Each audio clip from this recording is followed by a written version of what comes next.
ఉంటే వాళ్ళ చపల చిత్తము, వాళ్ళ యొక్క భయము, లేకపోతే అవగాహన రాహిత్యము, ఈ మాటలను బట్టి మనం చూడొచ్చు. అసెంబ్లీలో సమస్యల మీద చర్చిద్దామంటే చంద్రశేఖరరావు పారిపోయిండు. కానీ ఓ టీవీ స్టూడియోలో కూర్చొని 4 గంటలు రాసుకోరా సాంబా అన్నట్టుగా అడిగేటోడు ఆయనోడే, చూపించేటోడు ఆయనోడే, రాసుకునేటోడు ఆయనోడే.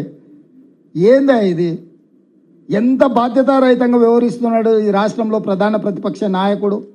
రోజుల కొద్దీ సభ పెట్టి సమస్యల మీద మాట్లాడుకుందాం, మీ అనుభవంతో వాటి పరిష్కారానికి సూచనలు చేయండి అని ప్రభుత్వం ఒకవైపు ఆహ్వానిస్తుంటే తూచి నేను రానని చెప్పి టీవీ స్టూడియోలో కూర్చొని సొల్లు పురాణం అంతా మాట్లాడుతున్నాడు. మా తాతలు నేతులు తాగినరు, మా మూతుల వాసన చూడండి, తినడానికి తిండి లేదు కానీ మా మీసాలకు మాత్రం సంపెంగ నూనె, అసలు తగ్గని అది ఆయన ఏంది, ప్రౌడ్ టు బి ఆయన దొర అనే ఏందో ఇంగ్లీష్లో మాట్లాడినట్టున్నాడు. వెలమ దొరగా ఉండడానికి ఆయన గొప్పగా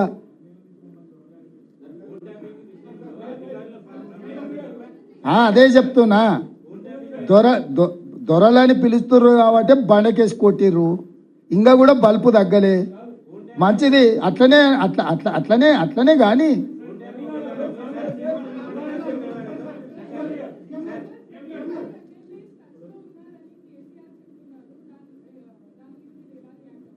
ఇప్పుడు ఆయన దొడ్లు ఎన్ని ఉన్నాయో ఆయన రోజు సాయంత్రం లెక్క చూసుకునే పరిస్థితి. మీరు అంత సీరియస్గా తీసుకోకండి. కొంచెం మానసికంగా వారు కొంత ఇబ్బందిని ఎదుర్కొంటున్నారు, కొంచెం మానసిక ఆందోళనలో ఉన్నారు. ఉండడానికి కూడా కారణం నేను అర్థం చేసుకోగలను. ఇంట్లో ఉన్న పరిస్థితులు, బయట ఉన్న పరిస్థితులు, అధికారం కోల్పోయి ఎవరు పిలిచినా పలకకపోవడం వల్ల బెల్లు కొడితే కూడా ఎవరు వస్తలేరు. ఆ సంతగాడు కూడా సెలవు పెట్టిపోయిందంట.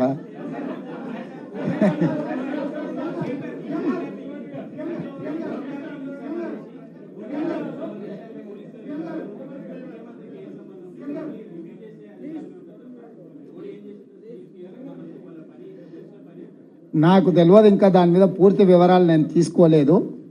తప్పకుండా ఆ వివరాలను కూడా బడ్జెట్ సమావేశాల సందర్భంగా విచారణ పూర్తి చేసి అధికారులు నివేదిక ఇచ్చిన తర్వాత మాత్రమే నేను మాట్లాడగలను. ఎందుకంటే బాధ్యత కలిగిన ముఖ్యమంత్రిగా హోంశాఖ కూడా నా దగ్గరనే ఉంది. విచారణ జరుగుతున్నప్పుడు అర్ధాంతరంగా ఆదరబాదరగా ఎవరి మీదనో ఆరోపణ చెయ్యాలనో ఎవరినో గందరగోళపరచాలన్న ఆలోచన నాకు లేదు. అధికారులు విచారణ చేస్తుర్రు.